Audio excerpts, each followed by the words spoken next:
This preview is based on real building experience. Hey Brick Bloggeteers, Will here, and today we're looking at a LEGO Ideas project, set 21369, The X-Files. Now this will retail for $199.99, so let's take a look at it.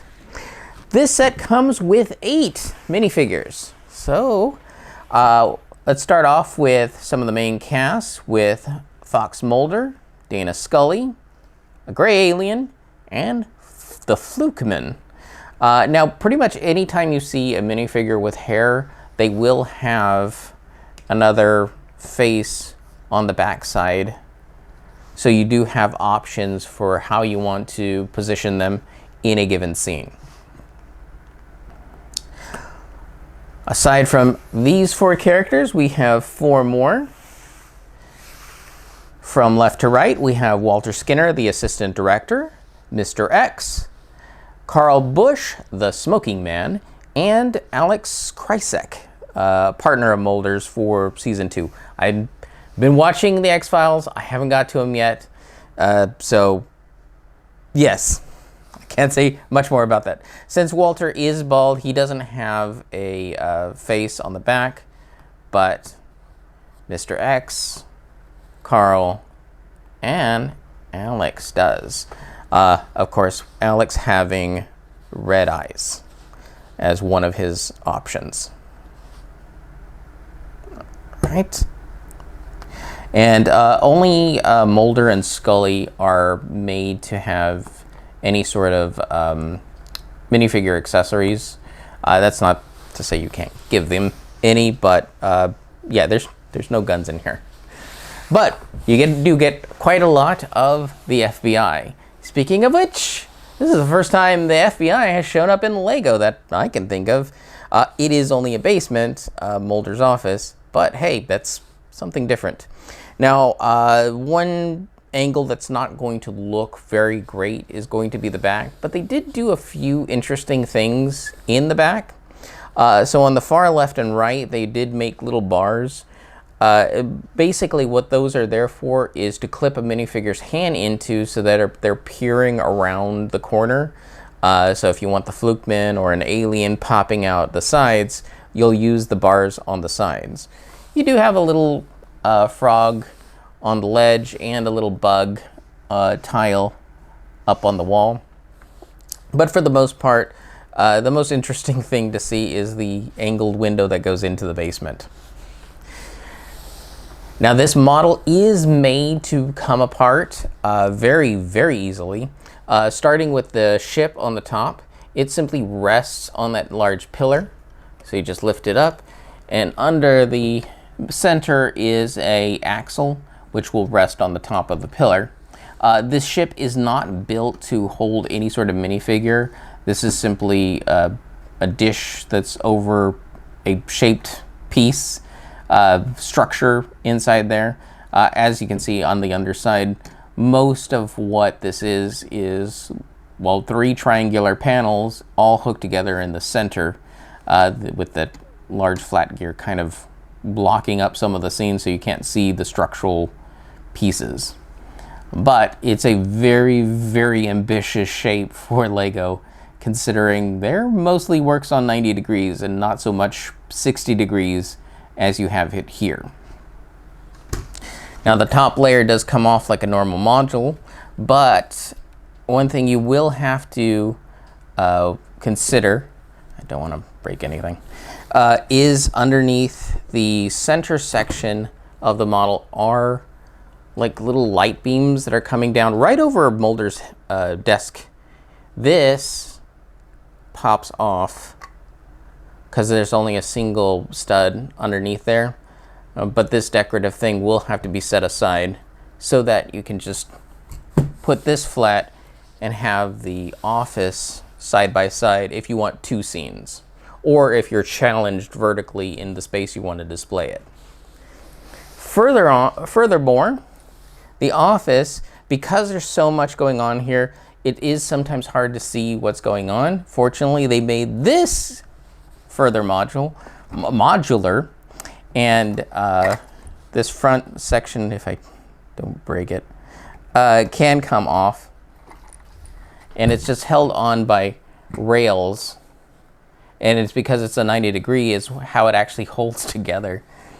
But you can see on the inside you have the receiving sections where the rails go, and this allows you to get to all the back structure of the model, because they did some very creative things, especially with their cabinetry.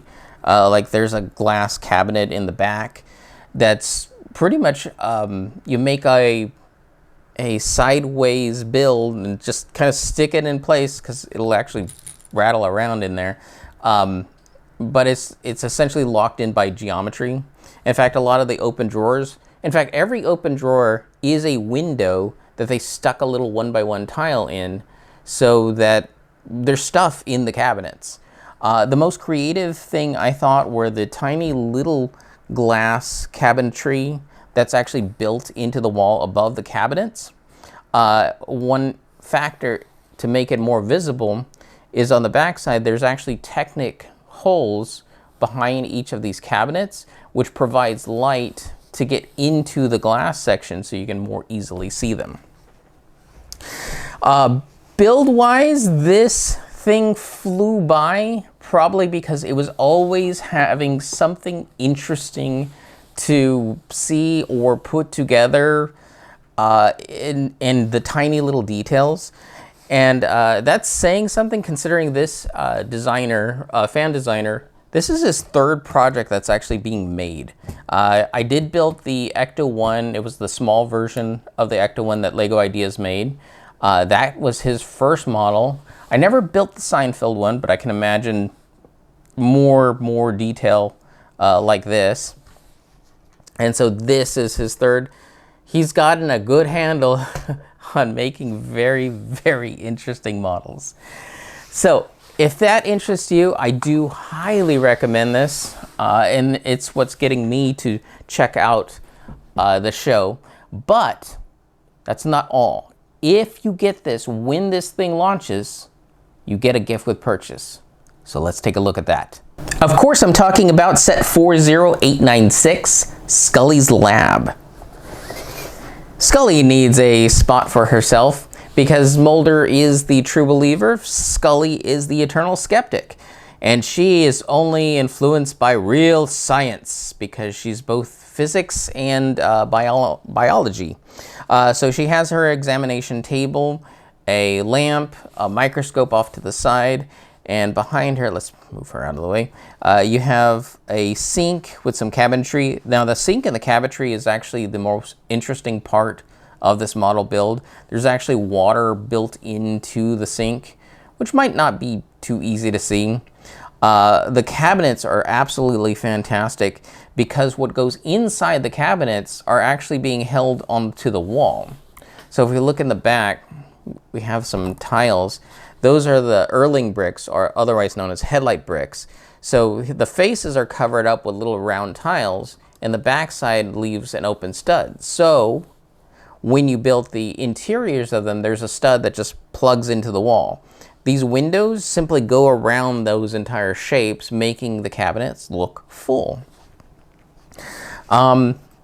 Scully herself, she has a little checklist that's actually printed. In fact, everything in this smaller model is printed. The larger model that I forgot to mention does have a number of stickers. Pretty much if it's a 2x2 or 2x3, you can pretty much guarantee there's a sticker in there. There are a few exceptions, like there's a small 1x2 that has a ones and zeros printed on it. But this Scully, just like the other one, if you take off her hair, has an extra head. I like this one because this head is different since it actually has her medical goggles for examination. So that gives her even more versatility, especially if you want to take her and put her in the other set as well. So Lego does retail this for $20 value, and I think that's about fair for what you get in here. The only special piece that I've seen is a new dome piece that's been showing up in Lego sets. That is like the bulb inside the lamp It's a 1x1 plate with the new bulb piece on it. And you do get a couple more in the cabinet in this one. I think the other one might have a few in there as well. Oh, on the spaceship.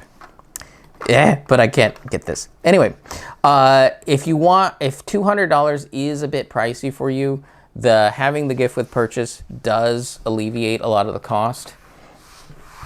Because, well, if you don't want it, you can sell that and get essentially a rebate. So $200 for both the gift with purchase and the minifigures. And again, it's set 21369 for the X-Files and the gift with purchase, which I don't remember a set number. But X-Files, $200. Excellent.